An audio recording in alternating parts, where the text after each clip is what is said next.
Dia nak buat apa? 3 bulan tu nak tambung tu. Nak tambah hari.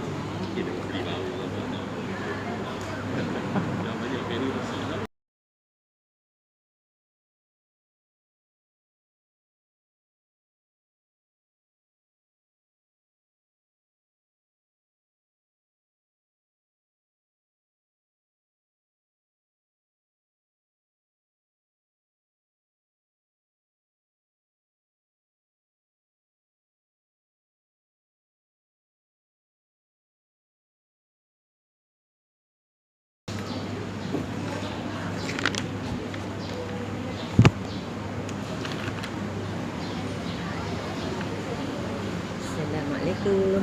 Tak tak main. Dia tu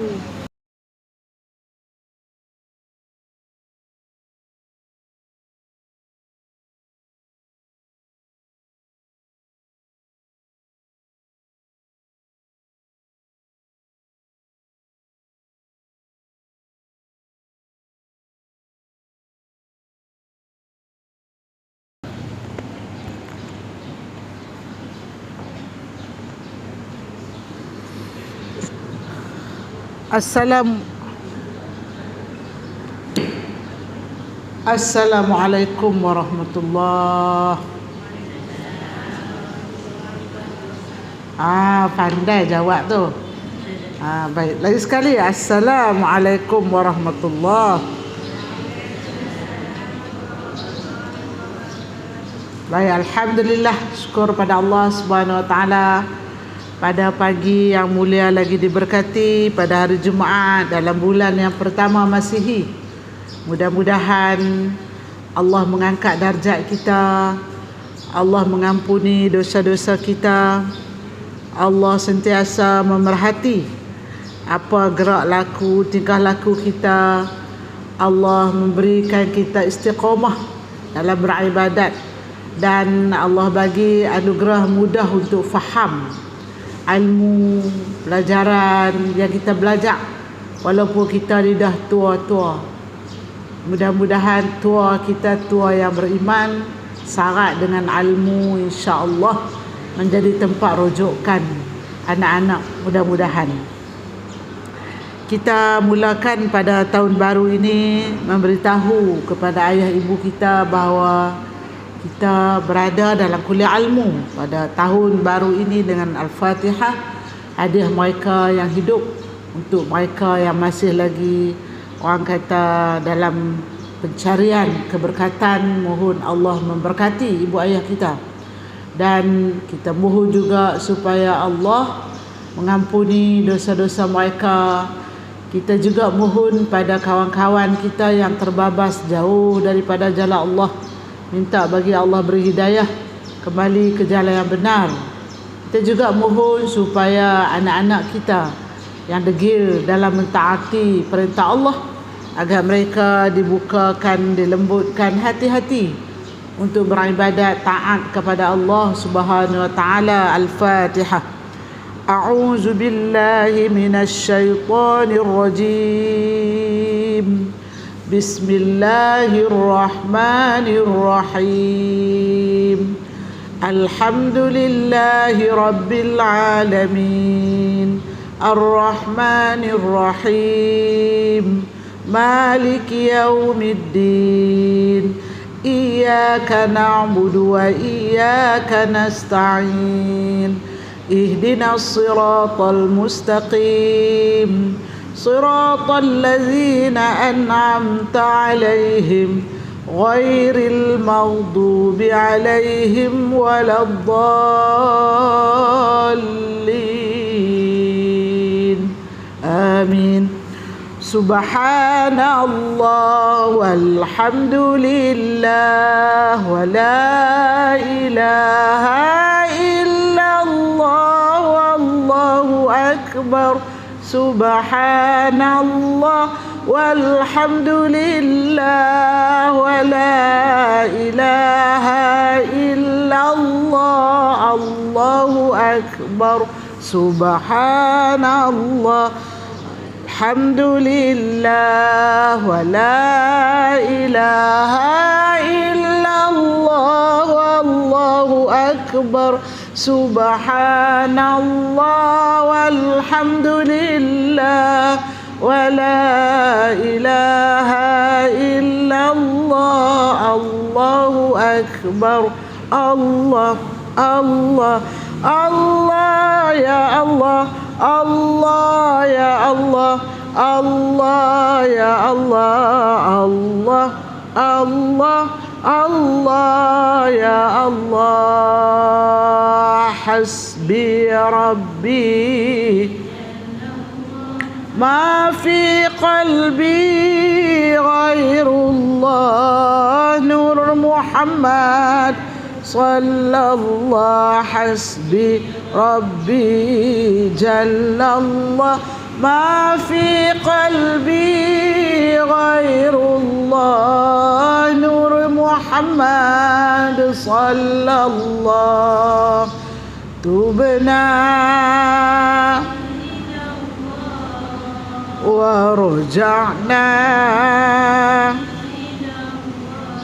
wa nadimna ala ma fa'alna. Tubna wa ruja'na wa nadimna ala ma fa'alna.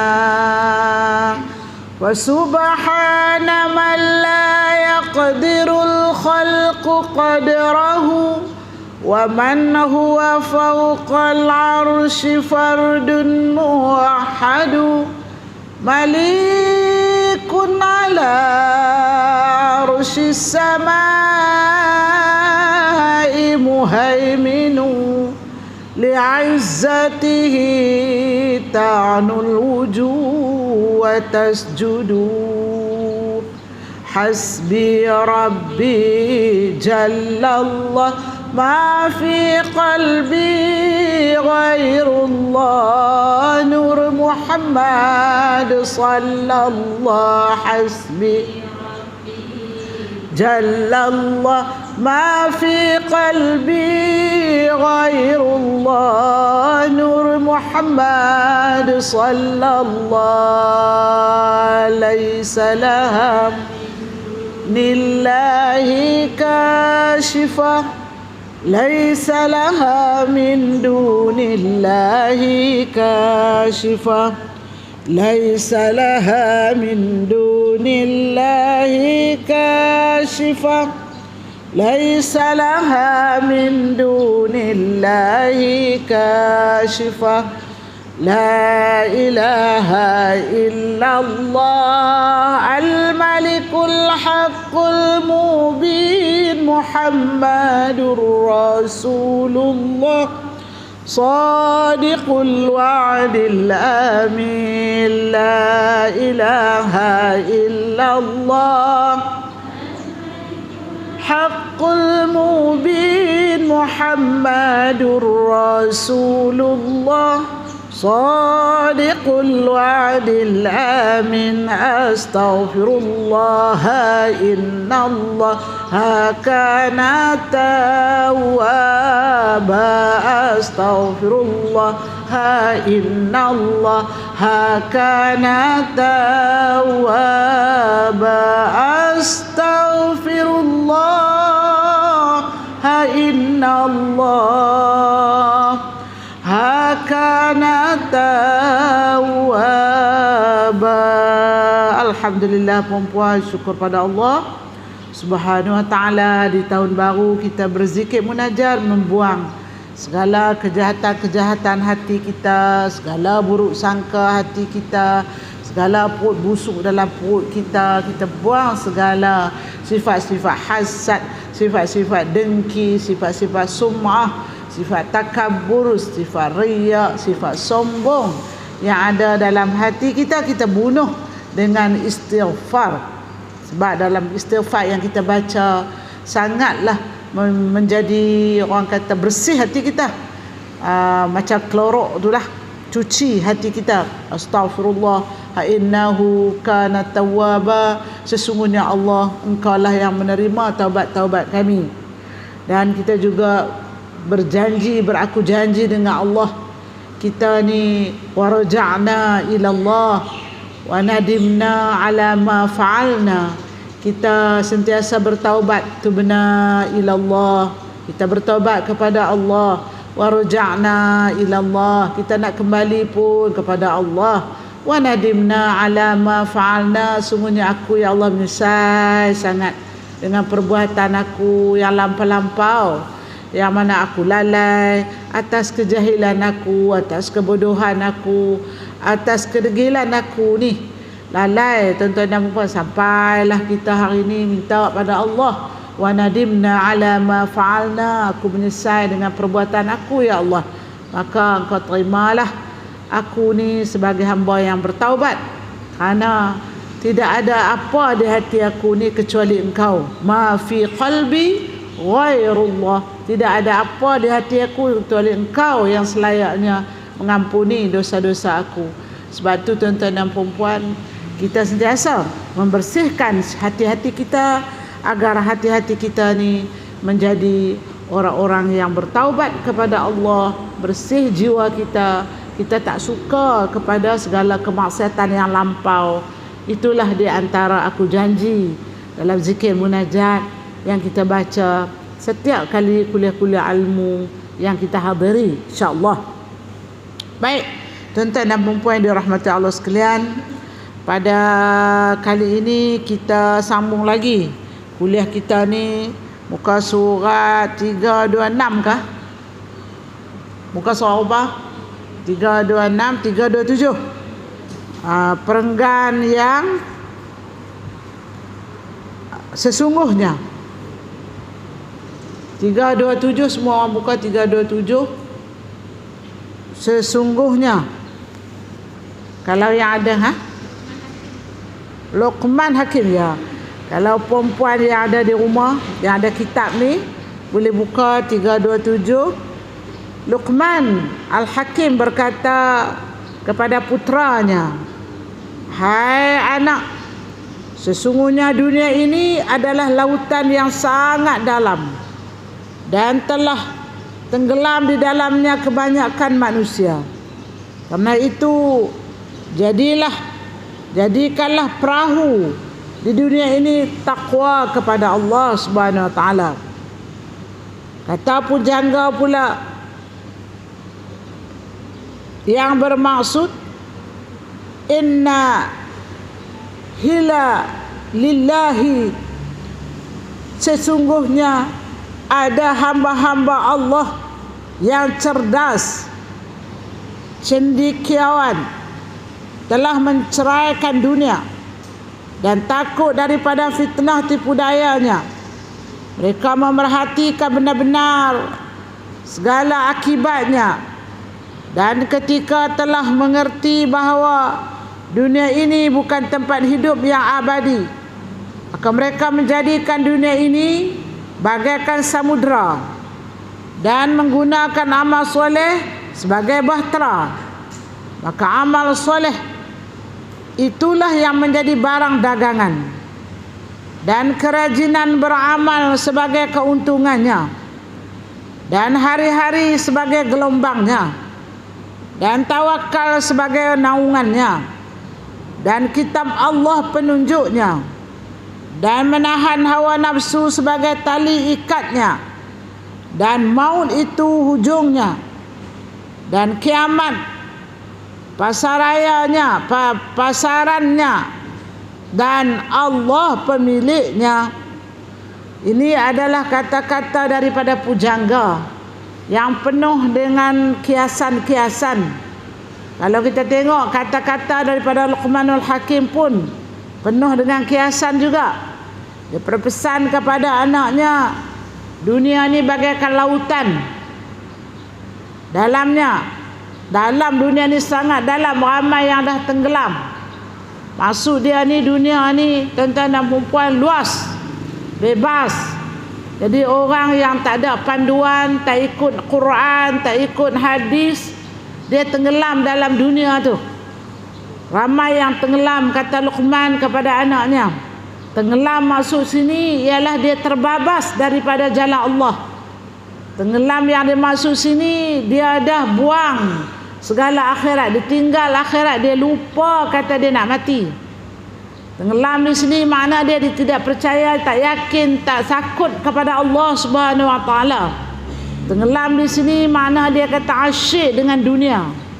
Jadi Luqman pesan pada anak dia macam pesan kat kita lah. Jadi kita hari ini memang dalam kemewahan dunia, keseronokan, keselesaan, malah negeri kita pula tak ada siapa nak main perang. Tak dengar bunyi bom-bom, tak ada. Kita nak tidur bangkit pukul 12 ke, tak mau bangkit ke.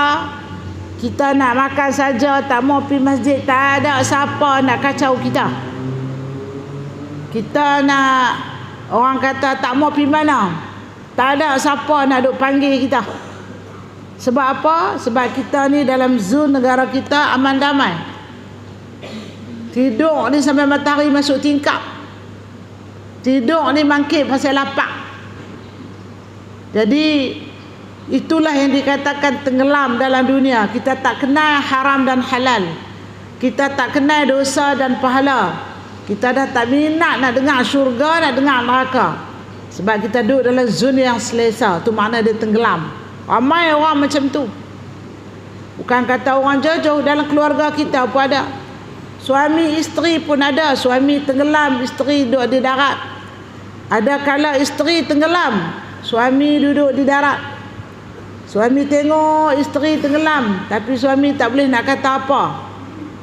Isteri tengok suami tenggelam, terkapai-kapai tangan dia, tapi suami tak ada selasa apa-apa. Itu yang dimaksudkan oleh Luqman Al-Hakim. Nasihat anak dia macam nasihat dekat kita lah. Kata pujangga ni pula tuan-tuan dan puan serupalah lebih kurang dengan Luqmanul Hakim. Kata pujangga ni, dia kata ada orang yang tak suka dunia. Dia ceraikan dunia. Pasal dunia ni banyak sangat penipuan. Tak mau dunia. Dunia ni banyak sangat penuh dengan glamour, penuh dengan fitnah. Tak mau dunia. Jadi dia buang dunia. Tuan-tuan dan perempuan, bukan tempat hidup yang abadi, kata dia, di dunia ni. Mereka menjadikan dunia ni bagaikan samudera dan menggunakan amal soleh sebagai batera. Mana dia bukan dunia ni, tuan-tuan dan perempuan, dia tak mau ni, bukan dia tak mau hidup di dunia ni, nak hidup di dunia. Sebab di dunia ni tempat transit nak menuju akhirat. Dunia ni perempuan, tempat kita cari bekal.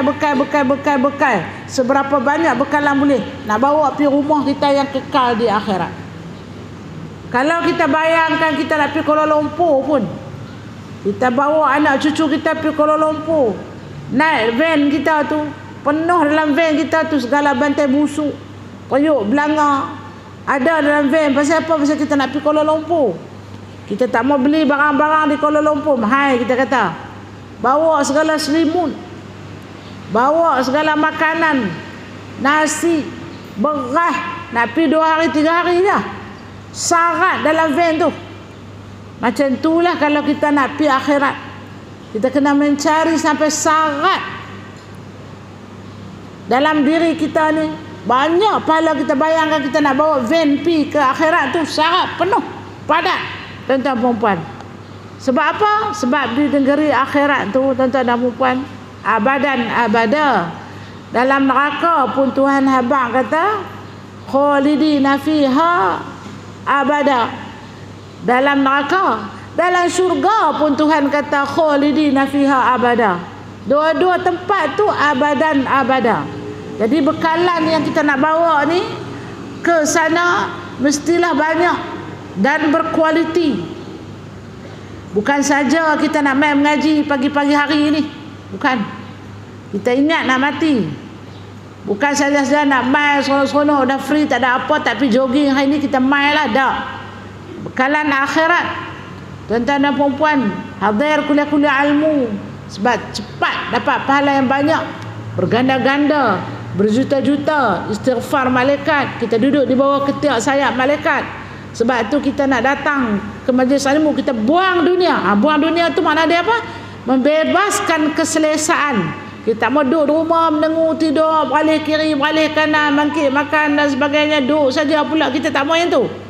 Yang tu adalah bebas, selesa. Kita nak bebaskan kesesaan. Kita bangun awal, kita siap sembahyang dan sebagainya, siap kalau yang isteri ni siap tempat makanan untuk suami, untuk anak-anak. Nak tinggal sat dunia tu, dapur tu, nak main mengaji. Main duduk di sini, duduk atas simen, tuan-tuan dan puan, beralaskan kapet. Bukanlah kata selesa mana, tapi itulah yang dikatakan kita membebaskan dunia. Tinggal sat dunia tu. Kita main untuk majlis ilmu. Pasal apa? Abadan-abada di neraka Allah, di syurga Allah, di akhirat Allah. Perempuan tidak ada minit, tidak ada saat, tidak ada jam, tidak ada minggu, tidak ada bulan, tidak ada tahun. Tak ada. Kita dunia ada.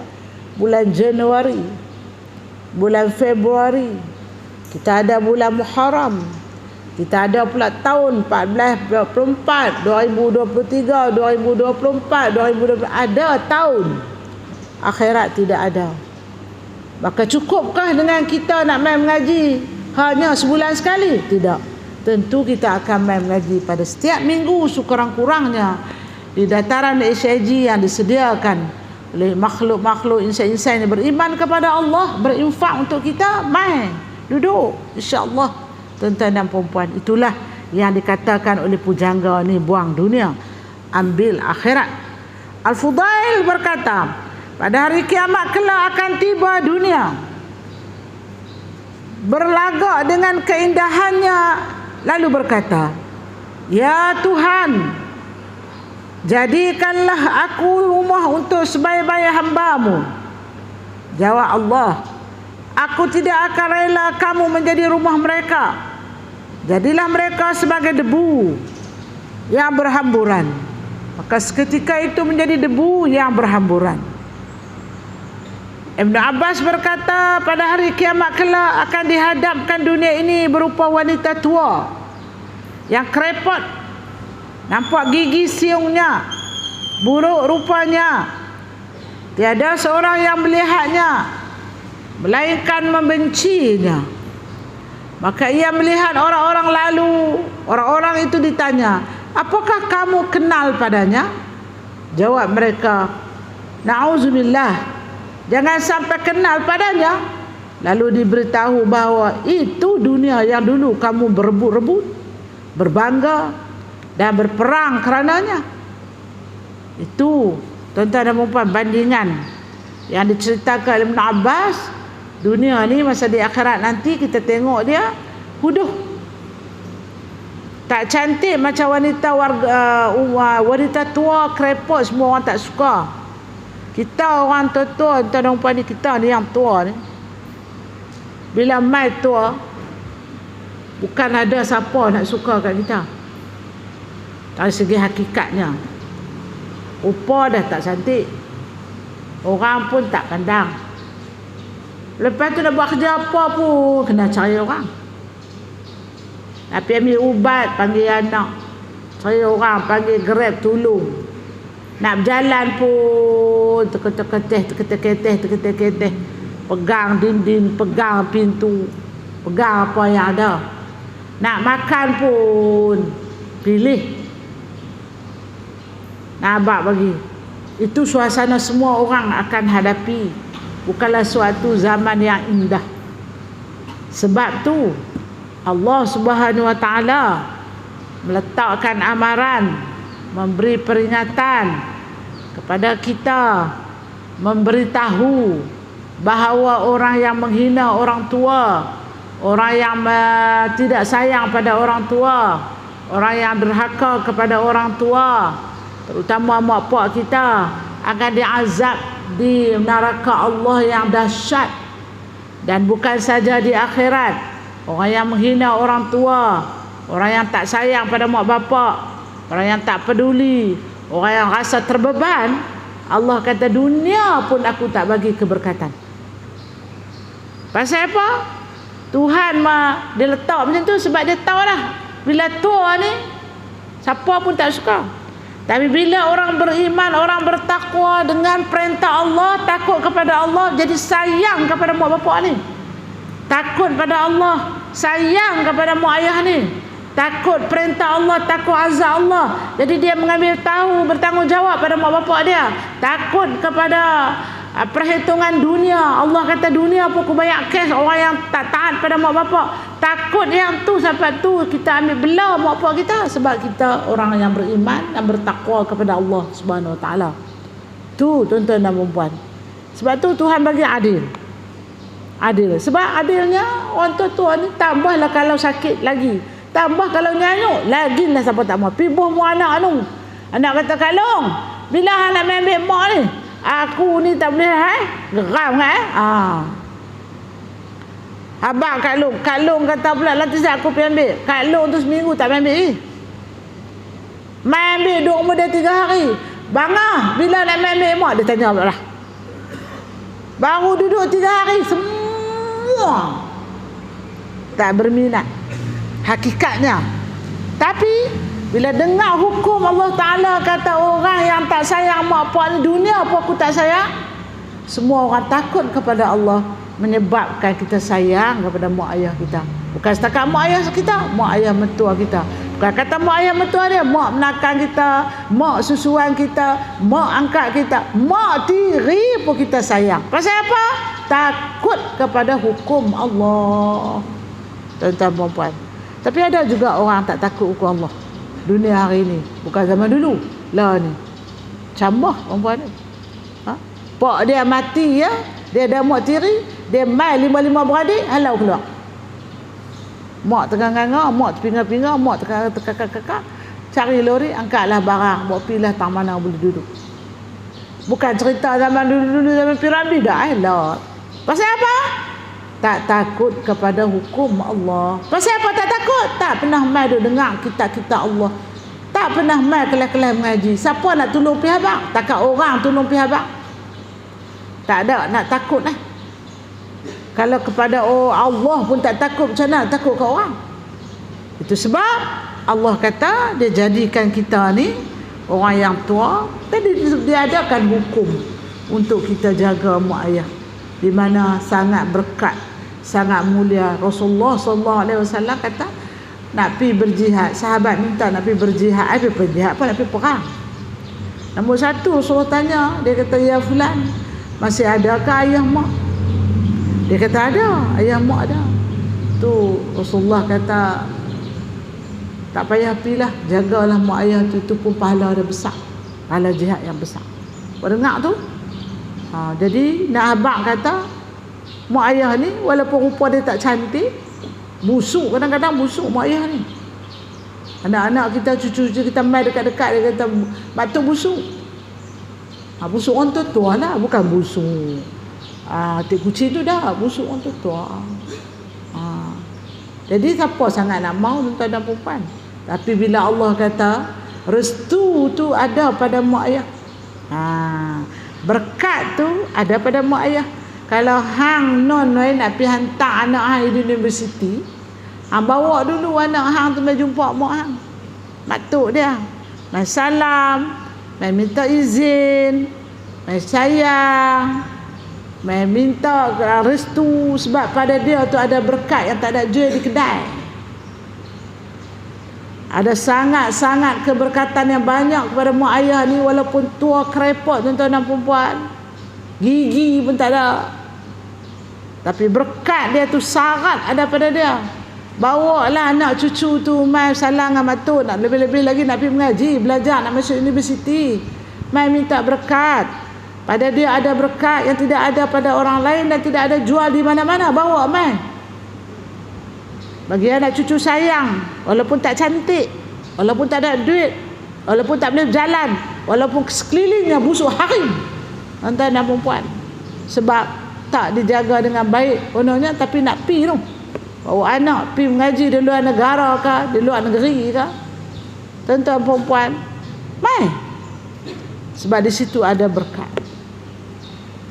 Hari-hari kita tengok mak kita, pak kita, Allah bagi berkat. 3 perkara yang Allah bagi, tengok saja dapat pahala besar. Kaabah, Quran mak ayah. Quran tak baca tak apa, tengok lalu Quran lah. Tengok perempuan, pahala Tuhan janji. Itu sebab seimbang lah. Kalau Tuhan cerita dunia, hakikat manusia di dunia ni tak suka orang tua. Tapi dengan kehebatan yang Allah Ta'ala bagi itu, maka orang yang bertakwa dan orang yang beriman yang mengambil peluang untuk menyayangi orang-orang tua, tuan-tuan dan puan-puan. Baik. Di lain riwayat, kemudian diperintahkan supaya dilemparkan ke dalam neraka. Lalu ia bertanya, di manakah pengikutku dan sahabat-sahabatku? Maka ikut semuanya. Abu Las berkata, sebenarnya dunia ini tidak berdosa dan tidak ada seksa baginya, tetapi segala dilempar ke dalam neraka untuk menunjukkan kehinaannya di sisi Allah, sebagaimana berhala-berhala yang dimasukkan ke dalam neraka. Sebagaimana firman Allah, Bismillahirrahmanirrahim, innakum wa ma ta'buduna min dunillah hasabu jahannam antum laha waridun. Sesungguhnya kamu dan semua kamu sembah selain Allah itu akan menjadi baru neraka jahanam, akan menjadi bara neraka jahanam. Kamu pasti akan masuk ke dalamnya. Mana dia? Apa jua kesalahan-kesalahan yang kita buat, kita menyembah berhala tu semua akan menjadi bara api neraka. Lepas tu kita masuk dalam tu, bara itulah yang akan membakarkan kita.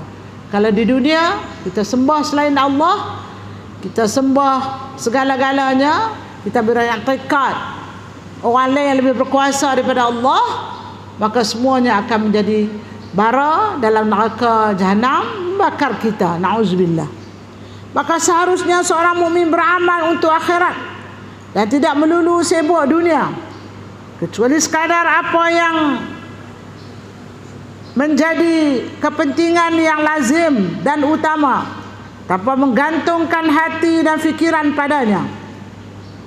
Nabi Isa bin Maryam berkata, ajaban lakum ta'maluna di dunya wa antum turzaquna fiha bighairi amalin wa la ta'maluna lil akhirah wa antum la turzaquna fiha bighairi amal. Sungguh mengherankan keadaan itu. Kamu giat bekerja untuk mendapatkan dunia yang pasti akan tiba padamu, tetapi tidak giat beramal untuk akhirat, padahal akhirat itu tidak dapat dicapai tanpa amal. Nasihat daripada Nabi Isa ini sangat menarik untuk kita, tuan-tuan dan puan-puan. Nasihat daripada Nabi Isa ni memberi kesedaran kepada kita. Dia nak habaq kata, kita ni buat kerja dunia sampai keluar hingus-hingus, padahal dunia tu tuan-tuan perempuan nak tinggal kita aja. Kita buat kerja, himpun duit banyak-banyak, perempuan beli rumah besar, tak cukup sebuah, beli lagi sebuah besar. Tak cukup lagi sebab anak ada 5, beli lagi sebab nak bagi ke anak-anak. Tapi anak-anak kita tu kat bayang pun kita lah tolong pikir ke anak-anak tu. Sampai kerja ni tuan-tuan dan puan, siang malam pagi petang tak dan nak pergi tengok mak di rumah tu. Tak dan nak pergi makan kenduri pun tak dan. Tak dan nak pergi ziarah Puak Melakan, masuk apa ICU. Tak dan dengar cerita pasal apa? Pasal dia kerja. Kerja dah. Kerja-kerjaan ni kerja dah. Disebabkan beli harta ni banyak, beli rumah ni terlalu mahal. Perempuan kena cari sumber pendapatan lebih. Petang jual burger, malam jual insurans. Hantar anak-anak pergi mengaji Quran sampai terlupa nak ambil. Awak tak ambil lagi anak apa ni ustazah, tak tunggu dah. Allah ustazah, saya duduk di bagan ni ustazah, tolong tak pergi hantar atau bawa pergi rumah ustazah dulu. Lupa. Perempuan. Tu, cari duit. Pasal apa hang cari duit sampai tera-tera ni? Mana pergi mak dia pun ikut juga. Pergi jual penapis harian. Tapi buat demo. Lupa kata anak yang tak mengaji. Tuan-tuan, perempuan, pasal apa tu? Pasal dia sibuk dengan dunia kerana dia beli rumah yang mahal, tak mampu nak bayar, kena cari duit lebih. Tak apa, tak salah dalam agama Allah, rajin bekerja, tak salah. Tapi dia kena ada lah jadual dia. Jadual dia, hak mana hak nak pergi meniaga, hak mana hak kerja, hak mana hak anak, hak mana hak rumah, hak mana hak rumah, apa nama orang tua-tua. Hak mana hak masyarakat, kena ada. Tak boleh pakai borong semua gitu. Tu kata Nabi Isa kata 1000 tahun dulu ni yang berlaku dalam masyarakat kita hari ini. Kalau kita tak pandai menjaga masa kita, tak pandai nak menjadualkan macam mana kita nak bekerja, tuan-tuan dan puan-puan, maka kita buang akhirat tu, ziarah kematian, kenduri adik-beradik, tak ada, nak rasa tak penting. Tak ada penting apa kenduri adik-beradik, penting apa? Sakit demam kalau saya pergi pun kan lega ustaz. Ada pukul lagu tu. Abang bagi. Dalam masyarakat, dalam komuniti, hari cuti orang buat gotong royong ni nak sambut Rejab Syaban Ramadan, jom kita pergi cuci masjid. Tak pernah dan. Sebab apa? Sebab kita ada program-program kita yang menyebabkan kita ni cinta lebih kepada dunia sehingga kita terbuang akhirat. Tu yang dikatakan buat kerja dunia berkelak hingu-hingu itu. Tuan-tuan, perempuan dirahmati Allah sekalian, kita lupa untuk akhirat, sedangkan akhirat tu yang akan kita tinggal selama-lamanya.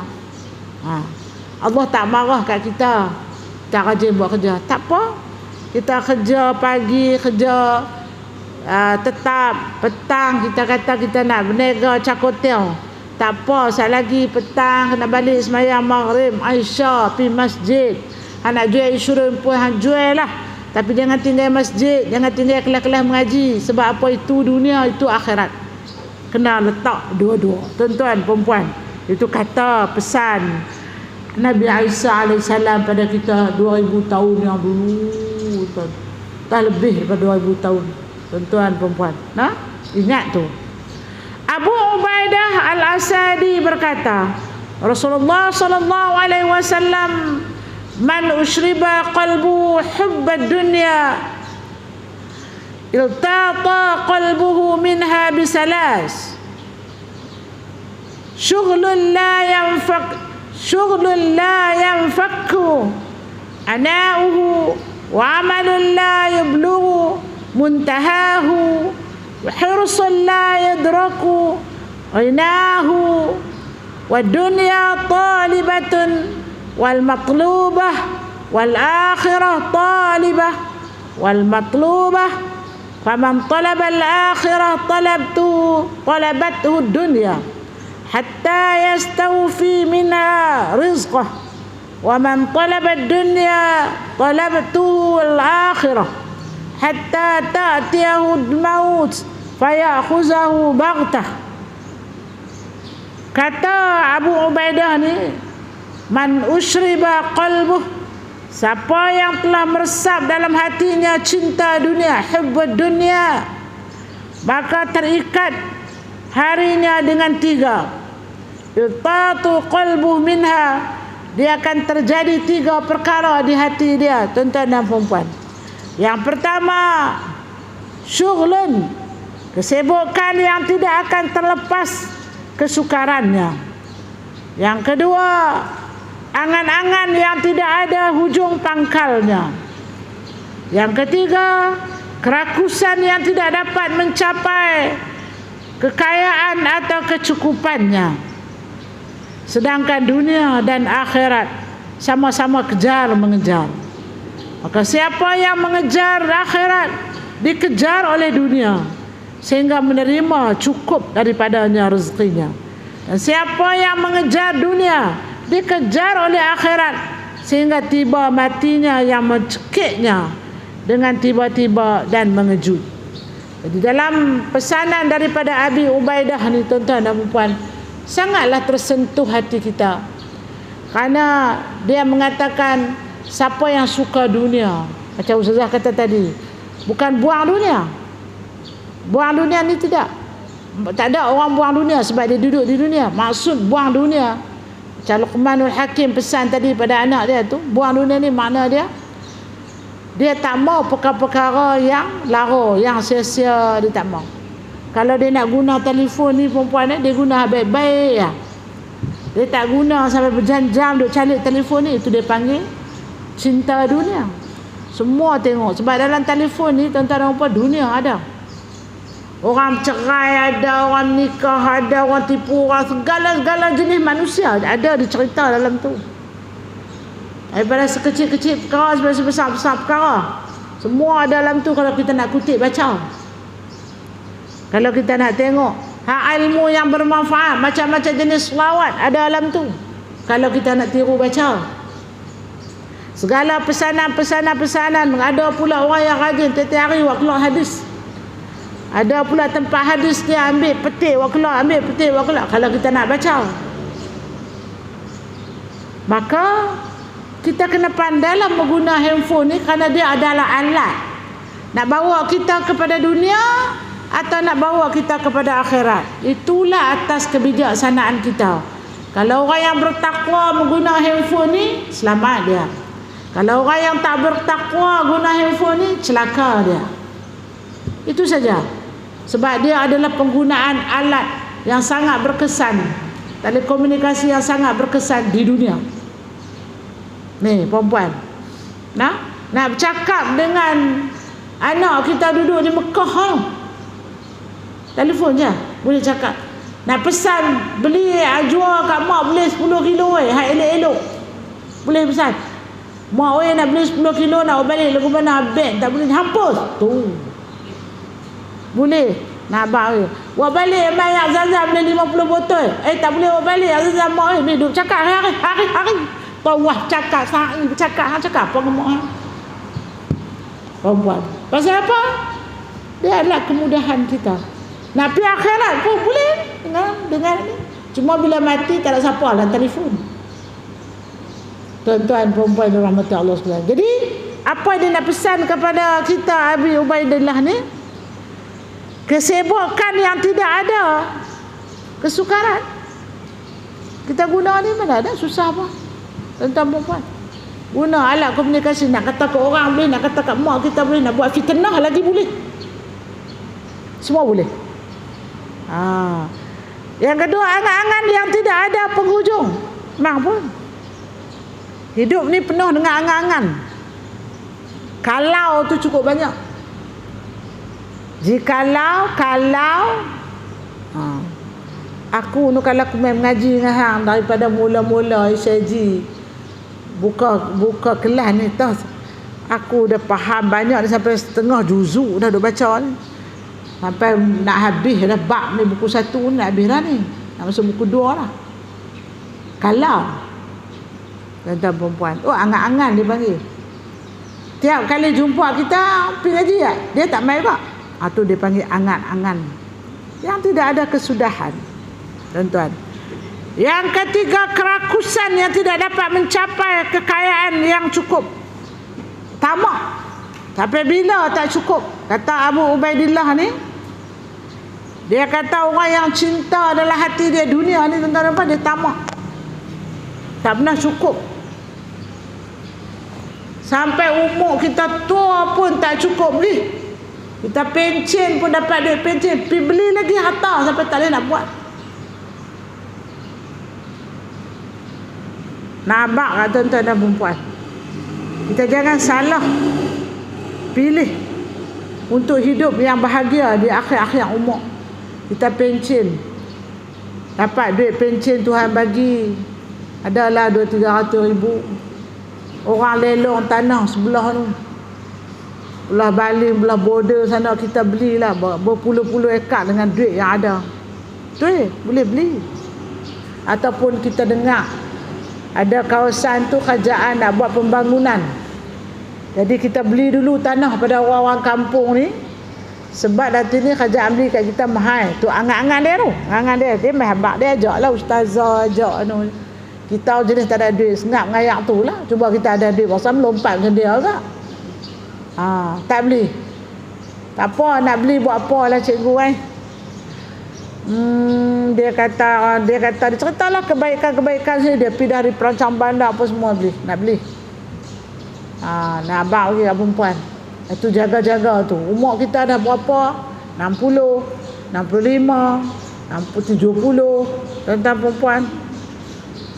Kita pun silap hari bulan lagu mana pun belilah beratus-ratus ribu duit kita tu, belilah kawasan tu sana-sana boleh bereka-reka. Ada yang kena ladang kebun cepedak, kena kebun durian, kena apa semua, pokok ni banyak. Dan kita nak urus buah tu busuk berkapak, tuan-tuan dan puan. Kita pula ada anak-anak semua tak minat. Tu dia panggil tamak yang kerakusan yang tak pernah cukup ni. Anak ni tamak, anak ni tak apa tamak, bapa dah beli bapa, mama beli bapa. Last kali tuan nak buat apa? Last kali tak larat sikit dapat jantung. Kita sakit lah semua, cimane apa semua. Ada orang tua ni dia berkawan dengan hospital. Kali dia masuk pergi hospital 2 minggu. Bos pedak masuk habis dah. Apa nak pergi ambil tu? Ustazah pergi lah ambil. Bos pedak nak buat apa ustazah lah, tak tahu nak buat apa. Boleh lah ambil pergi makan suka-suka pakai nak ambil. Mana pergi langut tengok turun, langut tengok turun. Tak buat apa. Elok, tak elok. Masa kita tua, kita akan kawan dengan hospital lah. Kita punya hotel kita hospital. Minggu, 2 minggu. Keluar sebulan, seminggu masuk.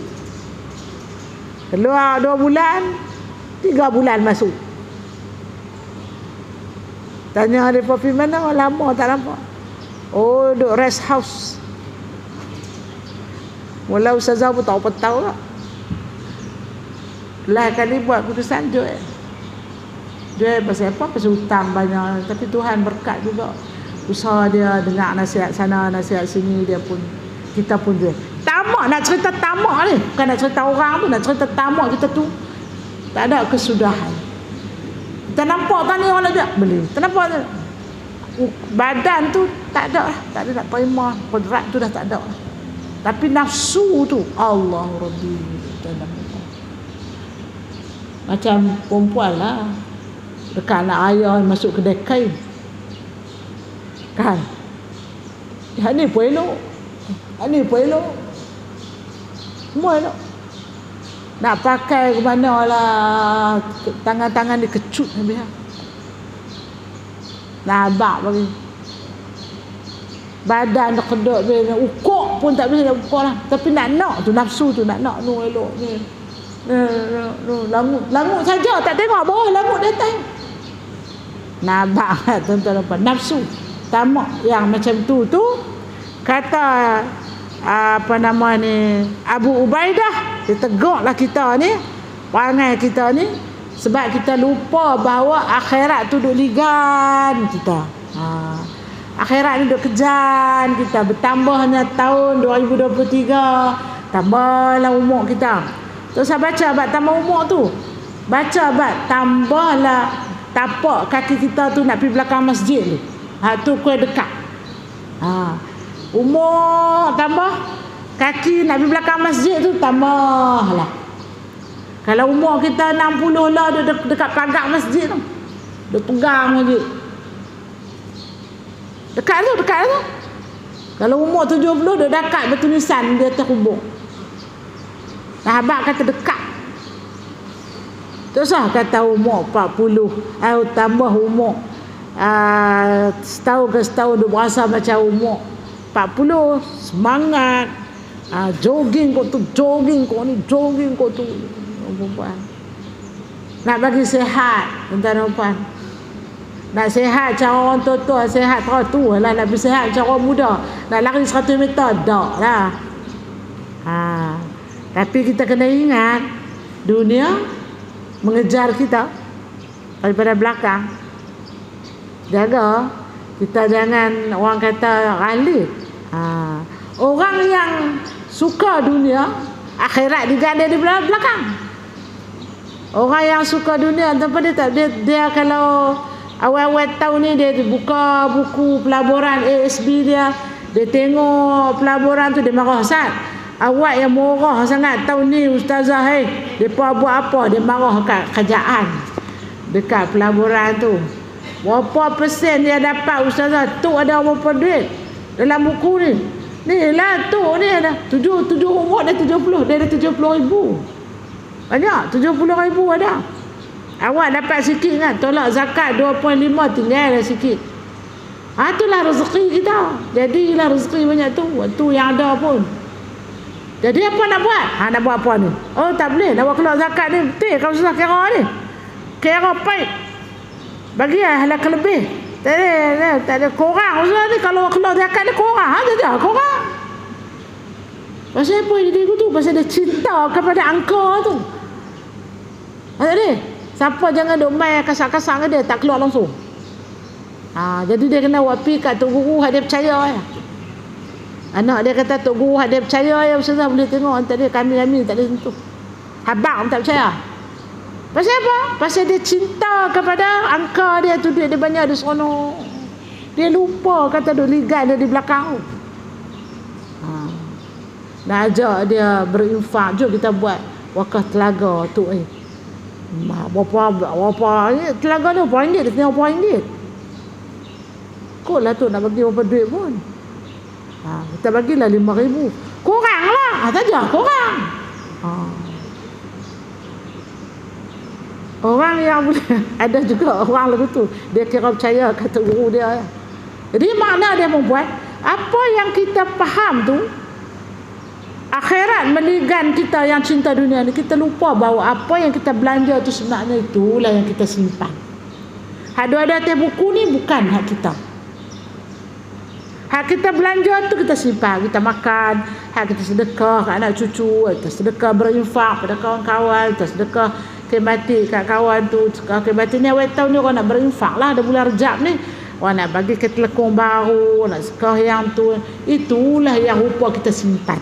Hak dalam buku ni, hak kita duk tengok angan-angan kita ni, hak orang. Belum lagi hak kita. Walaupun nama tu nama kita. Rumah kita, kebun kita, kereta nama kita. Hak kita ke? Tak. Hak kita ni, kalau rumah tu, kita ada dah.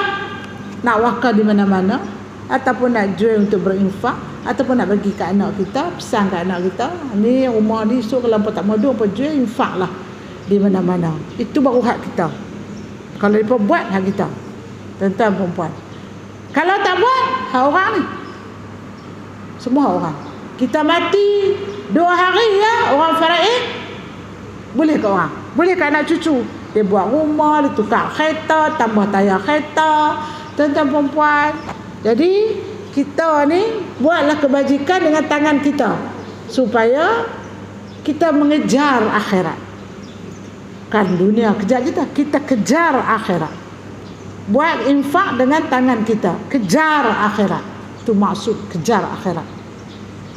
Simpan, kita labur di akhirat. Sebab tetap di situ dapat menguntungkan kita. Yang mana ustazah kata tadi, di akhirat tu tak ada bulan, tak ada bintang, tak ada minggu, tak ada orang kata tahun, abadan abada. Cukuplah. Banyaklah tu dengan infak kita, dengan kebajikan kita. Tambah kita tinggal pula apa-apa yang kita boleh berwakaf. Maka di situlah tempat kita bergantung rezeki. Tuan-tuan perempuan dirahmati Allah sekalian, kita jangan ditipu oleh dunia. Biar kita ni sentiasa mengenali dunia. Sebab dunia ni tempat, stesen, transit kita mencari bekalan-bekalan untuk akhirat. Itu makna kita kenal dunia. Aku duduk di dunia ni, aku mencari bekalan. Buatlah bekalan yang baik-baik. Buatlah bekalan yang banyak. Sebab kita nak makan di sana lama, tak ada tahun, abadan abada. Oleh sebab itu tuan-tuan dan puan-puan, peringkat umur kita yang kita duk mengaji hari ini ni, kita banyak pahala. Kita cari perkara yang boleh berinfak ni biar berkualiti. Bulan Rejab ni bulan semak solat. Jadi bulan depan Ustazah mai kita nak semak solat. Perempuan mai semua, kita buat semak solat kita, supaya kita dapat memperbaharui kualiti solat kita. Perempuan tak tarikh elok-elok, jangan pergi mana-mana. Bulan depan perempuan 9 hari bulan ke 4 hari bulan giliran ustazah, kita nak buat program semak solat. Semak solat ni bukanlah perempuan tak pernah sembahyang sajalah, kita cek kok kalau ada solat-solat yang boleh betul, tak banyak, nak betul pun sikit lah, tapi kita nak yang kualiti. Itulah kejar kita akhirat, kita mengkualitikan seluruh ibadat kita, seluruh amalan kita biar berkualiti. Peringkat umur kita ni, dulu kot lah kita kata sembahyang juga, sembahyang lah jom tak nak pergi. Tuan-tuan perempuan, dulu sekarang ni kita tak boleh sembahyang dalam kalut-kalut. Nabi makan kenduri pukul 2, kita pergi 2:30 lah. Boleh lah sembahyang masuk 1:30. Aku kalau sembahyang aku tak boleh. Jadi macam dulu sembahyang macam ayam petuk nasi, kelepuk mai. Kalau kawan duk tunggu pula tu, kaki tu duk kira nak sebelah kaki tu nak duduk tengok motor nak pi. Dulu lah, janganlah lah ni. Bila kita semakin meningkat umur kita, amal ibadat kita semakin banyak dan berkualiti. Tu kita nak semak solat kita. Lepas tu bulan berikutnya kita semak pula puasa kita, sebab kita nak masuk Ramadan begitu. Jadi jangan lupa bulan depan kita nak buat program semak solat. Okey. Baik, sekali kita ambil Ibrahim bin Yusuf dari Kinanah berkata, Abu Hazim berkata, saya dapatkan dunia ini dua macam. Sesuatu untukku tidak akan terlepas daripadaku, dan sesuatu untuk lain orang maka tidak akan dapat saya kejar. Allah telah menolak daripada orang lain hakku, sebagaimana menolak hak orang lain daripadaku. Maka di dalam bahagian yang mana saya harus menghabiskan umur hidupku, juga saya dapatkan apa yang telah diberikan kepadaku daripada dunia itu. Dan ada dua macam. Yang satu akan terlepas daripadaku sebelum ajalku, maka saya tidak berdaya untuk mempertahankannya. Dan yang lain akan tetap ada padaku sehingga matiku, sehingga saya tinggalkan kepada yang lain orang. Maka di dalam yang mana saya harus melanggar Tuhan untuk mendapatkannya, dia ni seorang ni, dia dalam keadaan yang dilema lah, orang kata. Dunia ni ada yang hak aku, ada yang hak orang. Macam tu. Ada yang hak aku ni boleh bawa sampai akhirat, ada yang hak orang. Jadi dia duk fikir macam mana takkan aku nak buat benda-benda yang boleh melanggar hak Tuhan.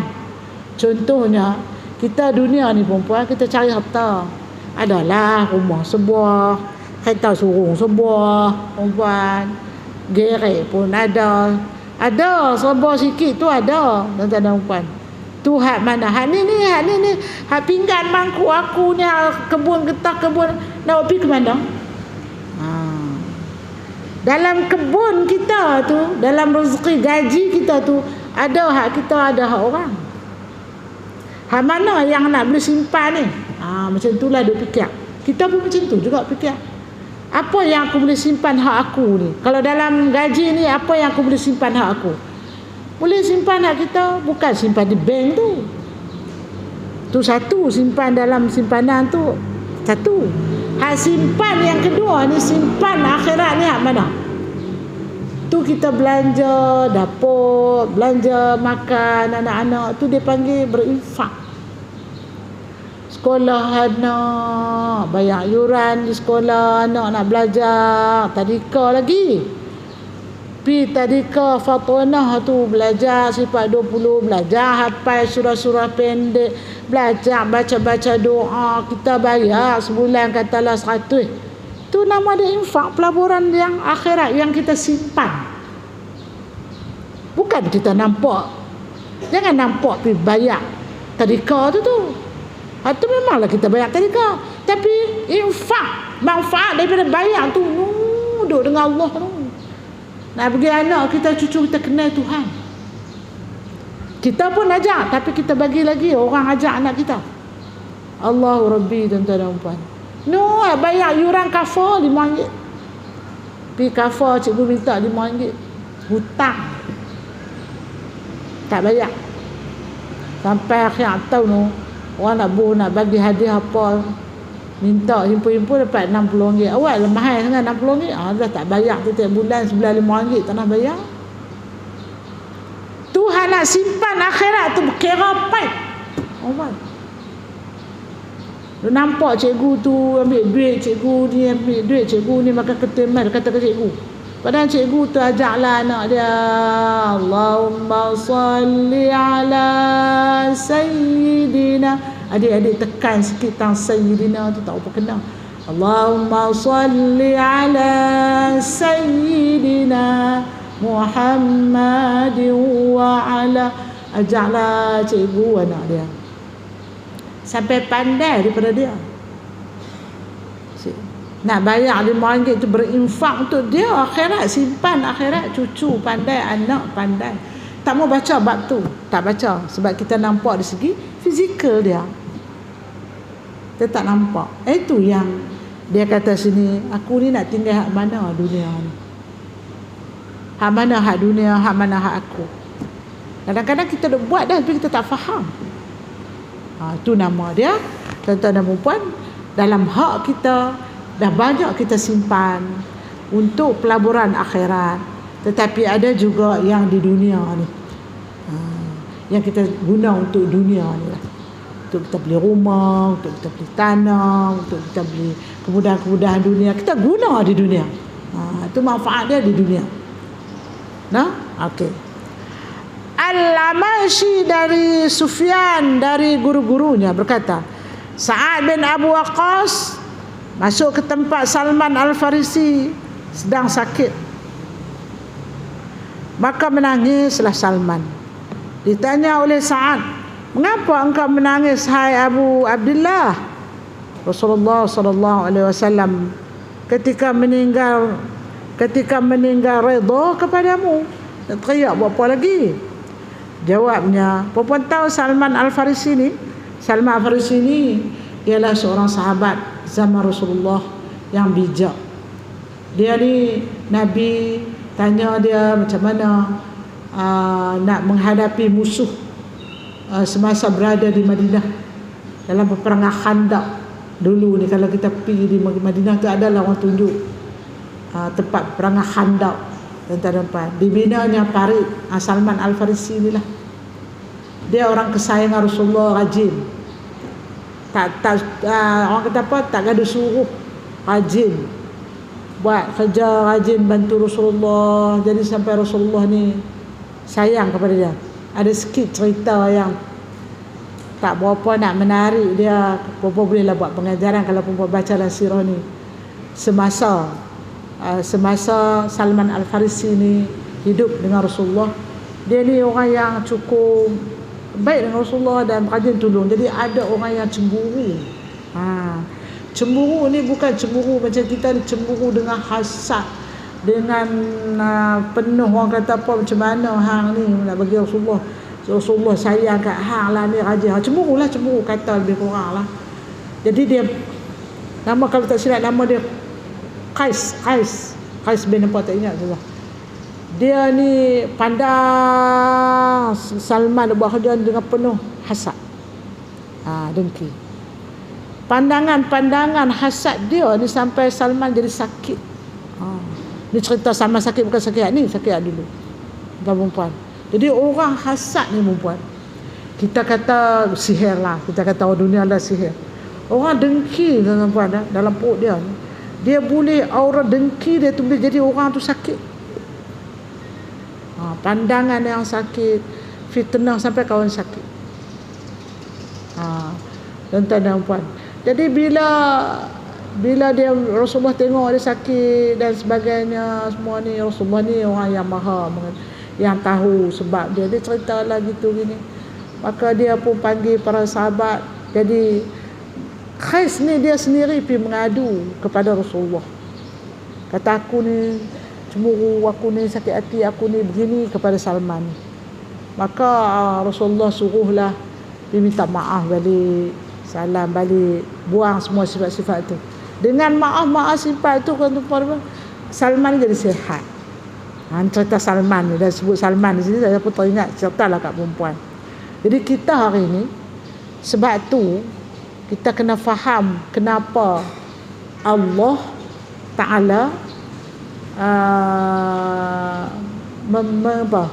menceritakan, Rasulullah ni menceritakan bahawa Allah ni marah sifat dengki ni. Dia bagi perumpamaan seperti api membakar kayu yang kering. Macam kita bakar api, kita bakar daun kering. Dia menyala tu tuan-tuan. Dia makan segala kebaikan orang yang buat kebaikan tu, dengki tu. Pasal apa? Pasal dia memberi kesan yang sangat kesan itu memang terasa lah pada kita dengan sifat dengki ni. Kalau kita tak jaga dia boleh memudaratkan. Aura dengki itu boleh menyakitkan orang, boleh menyebabkan orang berkelahi, boleh menyebabkan orang sakit, boleh menyebabkan orang ni lemah dan boleh menyebabkan orang stres. Maka denda, dosa, azab yang Allah Ta'ala kena tu dahsyat tu. Pasal apa? Pasal dahsyatnya kesan dengki ni. Sebab tu kita tak boleh berdengki. Buang sifat dengki tu, tuan-tuan. Dengan dahsyatnya seksa dia tu, mesti perkara tu manfaat dia sangat dahsyat. Manfaat jahat tu seperti sifat dengki. Mak mentua dengki kat menantu, habis. Suami dengki kat isteri, habis rumah tangga. Dengki. Perempuan lah. Rasulullah SAW ketika meninggal, redha kepadamu, ni kata Abu Sufyan tu kepada Salman. Nak khiyar buat apa, nak susah buat apa, nak menangis buat apa, engkau tu Nabi redha dah. Dia kata begitu. Saya tidak menangis kerana takut mati atau kerana rakus kepada dunia, tetapi Rasulullah SAW telah berpesan kepada kami, hendaklah membawa bekal salah satu kamu daripada dunia ini seperti bekal orang yang bermusafir, berpergian. Sedang di sekelilingku ini ada macam-macam, padahal yang ada hanya berjana, baldi dan bekas air, tempat wudu. Saat berkata, hai Abu Abdullah, berpesanlah kepada kami untuk dapat kami pergunakan peninggalanmu. Berkata Salman, hai Sa'ad, berzikirlah kepada Allah ketika akan mengerjakan sesuatu, dan ketika menghukum, dan ketika melaksanakan apa yang telah engkau putuskan dengan sumpahmu. Ini tuan-tuan dan puan satu kisah yang diceritakan dalam hadis yang kita baca ni. Nak habaq dekat kita bagaimana Salman Al-Farisi ni sakit, nangis. Sahabat tanya, duk khiyar buat apa? Nabi dah redha pada Nabi. Lah ni berpesanlah kepada kami, wahai Salman, apa yang boleh kami buat?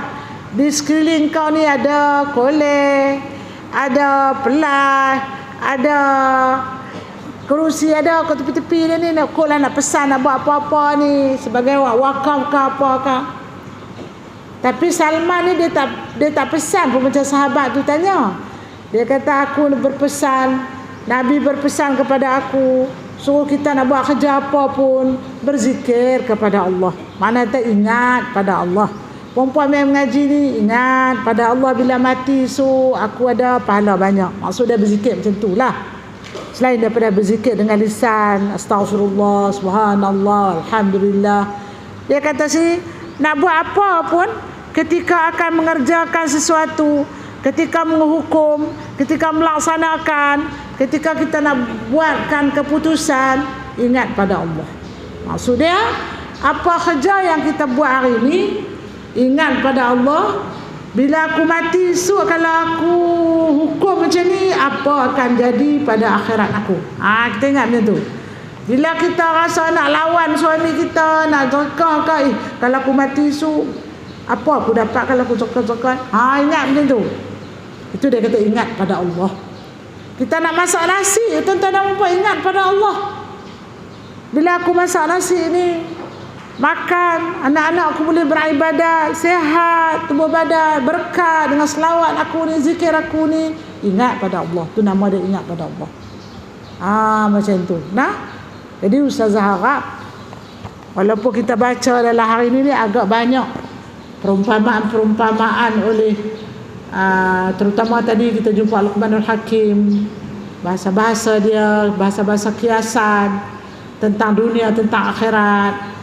Maka kita harap dengan percontohan-percontohan yang Ustazah bagi, itu contoh-contoh saja Ustazah bagi itu, untuk memudahkan puan-puan faham bahawa cinta dunia ini, puan-puan, akan tinggal akhirat. Apa yang Allah suruh kita duduk di dunia ini, mencari pahala untuk akhirat. Itu yang dia nak habaq perumpamaan atau cerita percontohan kisah Ustazah tadi itu, nak memberi motivasi kepada semua jemaah bahawa dunia ini jangan kita agung-agungkan. Kita jadi tempat dunia ni tempat kita nak melabur akhirat. Contoh-contoh Ustazah bagi adalah satu percontoh yang dekat dengan kita. Contoh-contoh yang Ustazah bagi itu boleh kita praktiskan, bahawa aku tidak termasuk dalam golongan orang yang cinta akhirat, cinta dunia, buang akhirat. Tetapi aku adalah orang yang cinta akhirat dan menggunakan dunia ini menuju akhirat. Dunia mazra'atul akhirah, dunia ini jambatan akhirat. Jadi banyaklah kita menggunakan dunia ini, harta yang kita ada macam saya cerita tadi ini, untuk akhirat. Tak salah kita mencari kekayaan. Allah suka, Islam suka, Nabi suka orang Islam yang kaya, kerana dia boleh memberi infak kepada orang lain.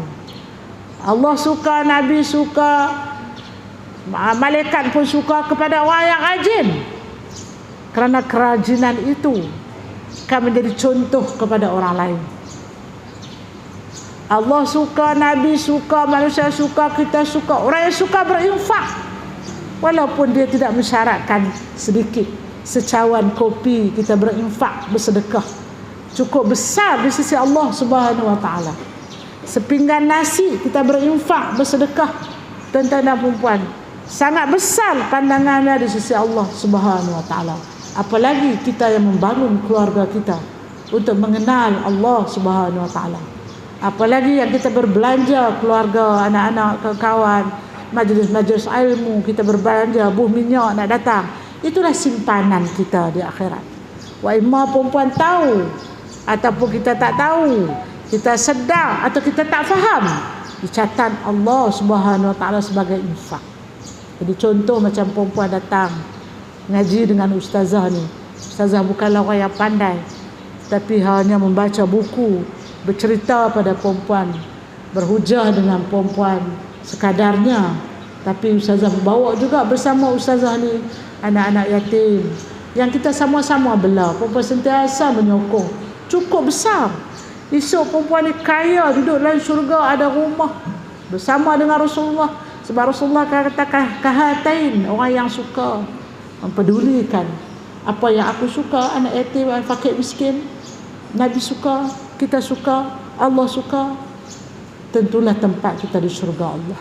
Mudah-mudahan, insyaAllah tuan-tuan dan perempuan, kita sampai sini dulu untuk kali ini, dan perempuan dapat banyak manfaat. balik pergi baca sekali lagi lah buku ni, mesti ingat dan bolehlah bercakap dengan anak-anak, insya-Allah, mudah-mudahan. Baik, sebelum Ustazah nak kita nak baca doa, Ustazah nak maklum pada perempuan, satu program bulan depan kita nak buat bengkel semak solat.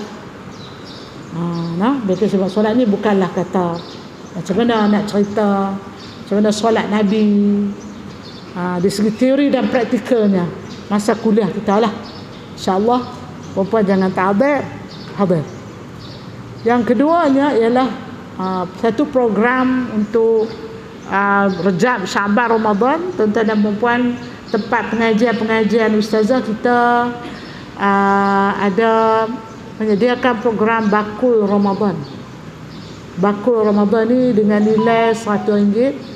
Kita ustazah nak cari 100 biji bakul untuk kita bagi kepada fakir-fakir di Kuala Nerang, di daerah-daerah, di kampung-kampung.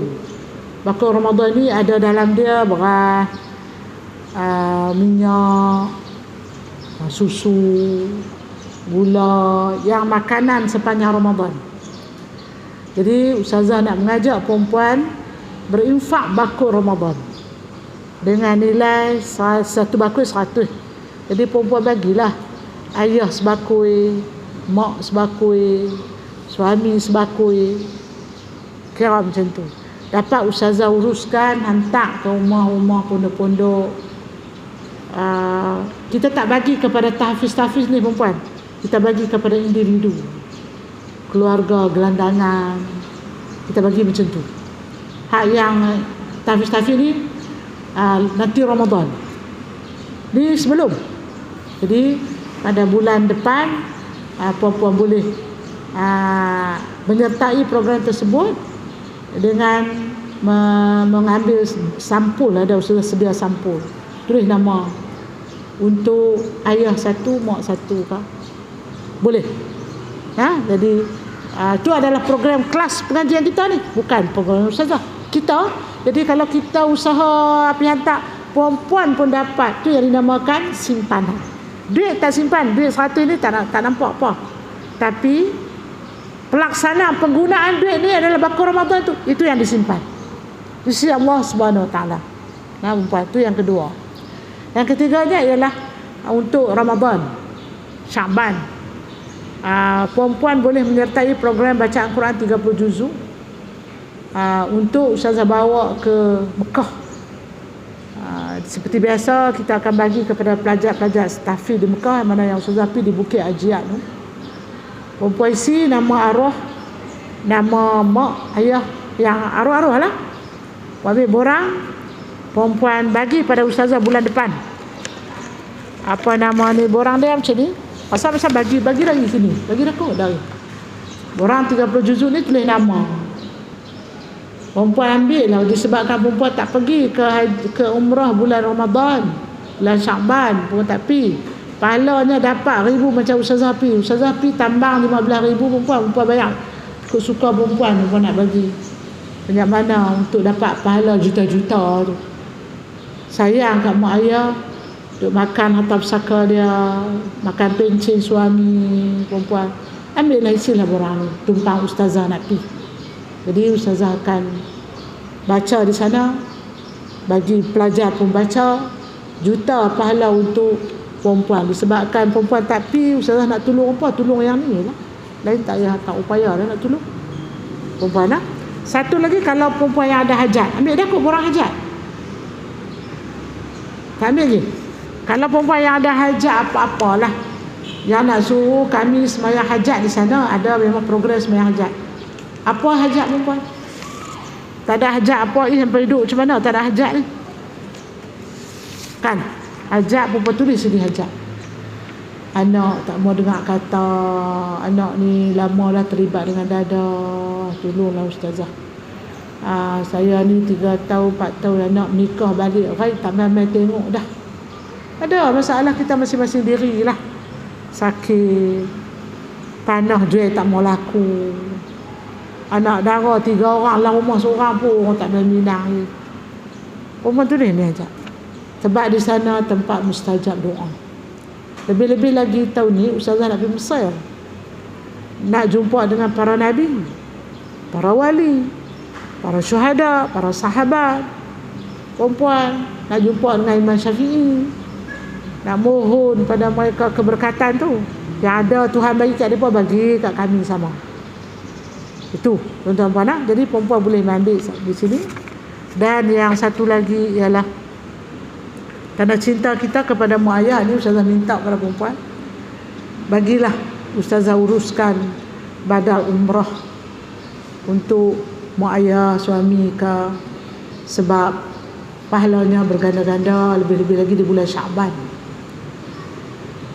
Janganlah kedekut dengan mak ayah kita yang bela kita, yang kita makan saka dia berzaman-zaman.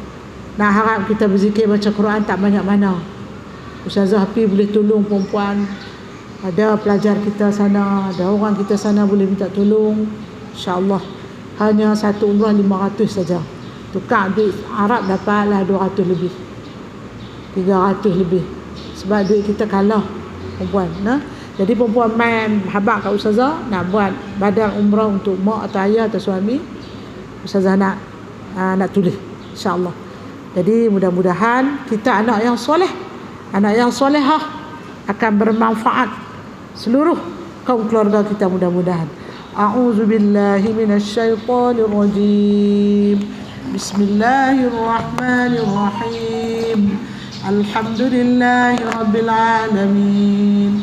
Hamdan hamidin, hamdan sabirin, hamdan syakirin, hamdan taibin, hamdan zakirin, hamdan yuwafi ni'amahu wa yukafi'u mazidah. Ya Rabbana lakal hamdu kama yanbaghi li jalali wajhika wa 'azimi sultanik. Allahumma salli wa sallim ala sayyidina Muhammadin nabiyil ummi wa ala alihi wa sahbihi ajma'in. Allahumma aftah alaina futuhal arifin warzuqna fahman nabiyyin wa ilhamul malaikatul muqarrabin wa hifzal mursalin fi afiyah ya arhamar rahimin. Allahumma ya Rahman, Allahumma ya Rahim, Allahumma ya Wadud. Kami bersimpuh menadah tangan padamu ya Allah di dataran Isyaiji ya Rahim, memohon agar engkau kurniakan kami ya Allah kehebatan berilmu ya Rahman.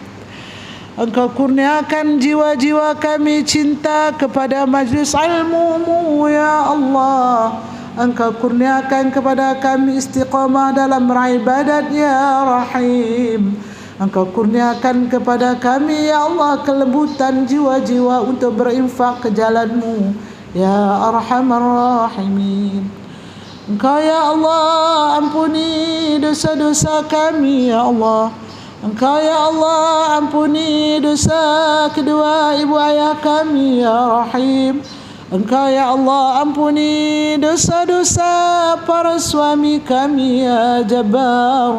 Engkau ya Allah ampuni dosa-dosa anak-anak kami ya Arhamar Rahimin.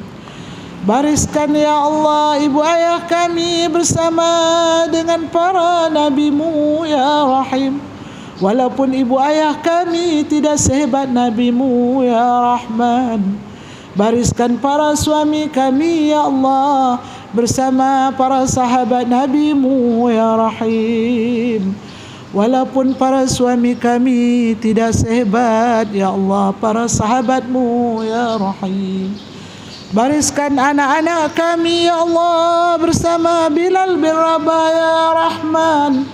Walaupun anak-anak kami ya Allah tidak sehebat setaat Bilal bin Rahman ya Rahim.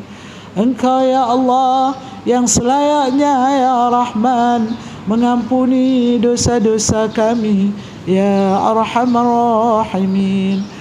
Engkau ya Rahman, Engkau ya Rahim, Engkau ya Wadud. Ampuni dosa-dosa kami ya Allah sebagai ibu ya Rahim. Seandainya ya Allah kami gagal mendidik anak-anak kami untuk taat padamu ya Allah, atas kejahilan kami ya Rahim, atas kebodohan kami ya Rahman, atas kelalaian kami ya Allah, Engkau ampuni dosa-dosa kami ya Rahim. Engkau redai kami ya Allah, Engkau restui doa-doa kami ya Rahman. Engkau jauhi kami azab neraka-Mu ya Allah. Sesungguhnya kami amat takut dengan azab neraka-Mu ya Rahim. Sayangi kami ya Allah, redai kami ya Rahim. Sayangi keluarga kami ya Rahman. Ampuni seluruh keluarga kami ya Rahim. Sesungguhnya Engkau yang selayaknya mengampuni dosa-dosa kami ya Allah. Allahumma ya Wadud, sempena di tahun baru Masihi ya Allah, Engkau kuatkan iman-iman kami untuk hadir majlis-Mu ya Allah.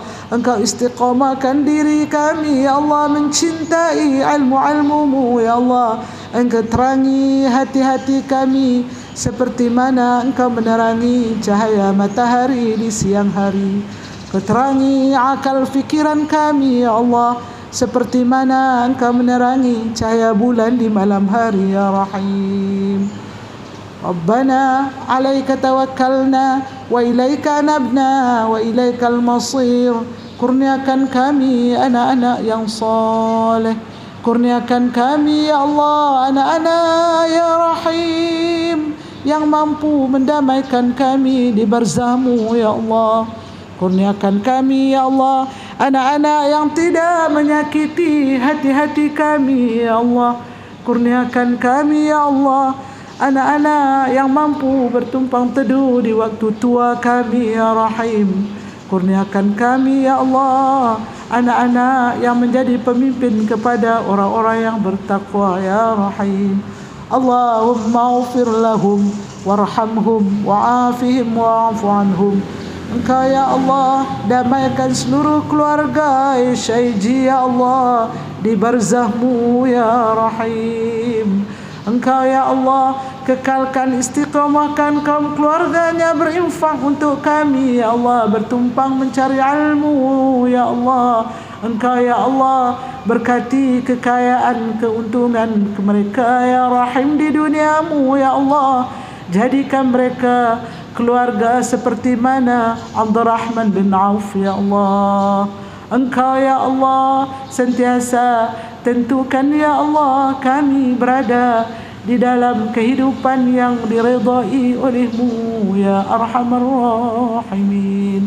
Rabbana atina fid dunya hasanah wa fil akhirati hasanah wa qina azaban nar wa qina azabal qubur wa qina azabal mahsyar وقنا عذاب الصراط وقنا عذاب الميزان وصلى الله على سيدنا محمد وعلى آله وصحبه أجمعين والحمد لله رب العالمين.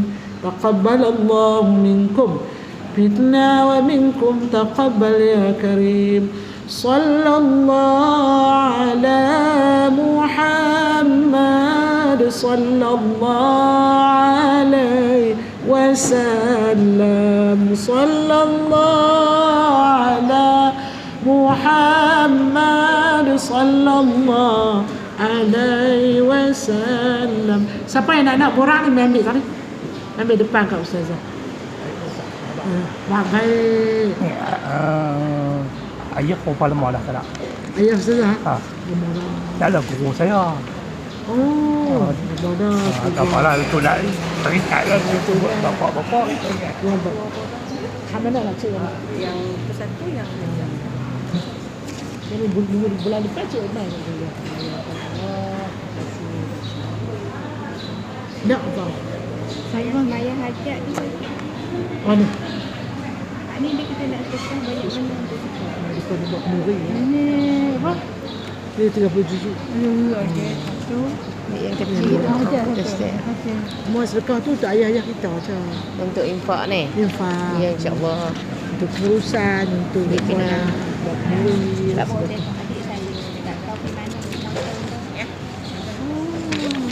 Ya boleh cuba tu tulis nama. Dia nanti kuliah tu dah bulan depan. Oh bulan depan. Bulan ni tak ada.